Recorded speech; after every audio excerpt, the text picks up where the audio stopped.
Because of the work the Lord has had me engaged in the last 40 plus years, I've known many people, hundreds, maybe thousands, more than I can count, don't remember most. But many of them I knew intimately. They opened their souls to me because of my work, because of who I've been.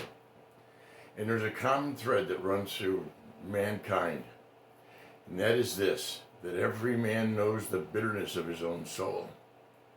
Proverbs 14:10 says that, and it's true, that everyone has things, or most everyone, no, everyone has things in their lives that they don't talk about, that only they know. It troubles them, whether it's anger, fear, frustration, greed, lust, avarice, just all kinds of things, thoughts of suicide, failure, fear of failure, a sense of failure, inadequacy.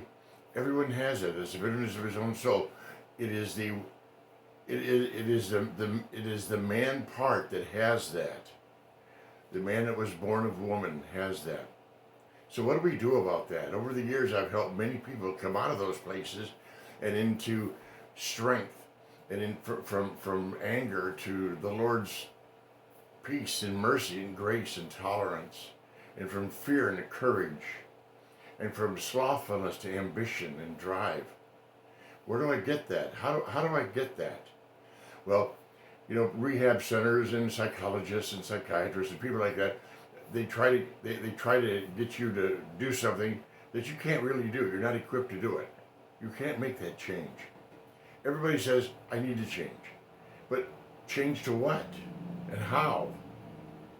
So, when Jesus Christ died on the cross, he took that old man with him, I should say, and he took him to the grave. And now, if you'll put your faith in Jesus Christ, if you'll turn to him, I mean with your whole heart, turn to him, and take him, that weakness, he will exchange it for you. It's called the exchanged life. I know what I'm telling you. It's not just a doctor with me. I've experienced it many times in my life. I'm no different than any other man.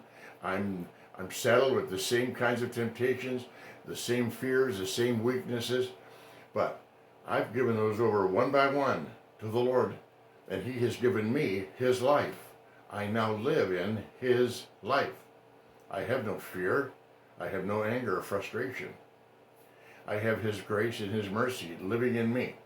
It's a real change that takes place. But you have to lay down and let him take that. It's going to require a bit of a death. That person that you've been so familiar with for so long has to die. And if you'll ask Jesus to do that for you, he will help that man die for you and give you his life, the life that rose from the dead. There's the gospel. There's the good news. That Jesus Christ, when he died on the cross, he died for you. He didn't die for himself. He died for me. He died for mankind. But it's an individual thing. It's not a corporate thing. It's individual. You, personally. Turn to him. Say, Jesus, my Father God, I need you. Change me. Here I am. Work in me. It's by his Spirit. It's not by anybody's power or might or anything like that. It's by his Spirit that he will change you. And you know what? Sometimes he'll change little by little. You might have to look behind you to see that he did. But put your faith in him. Put your trust in him. And allow him to do it.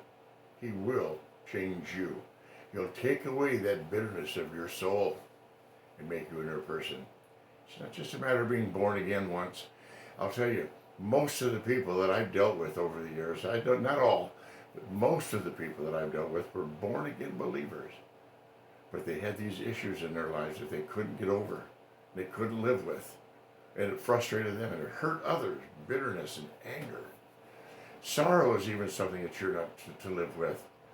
He'll give you the garment of praise. He'll give you peace for your turmoil. But you have to let him do it. And it's a permanent change. It's a permanent change. You'll see. So let him do that with you, okay? God bless you today. I'll talk to you again soon.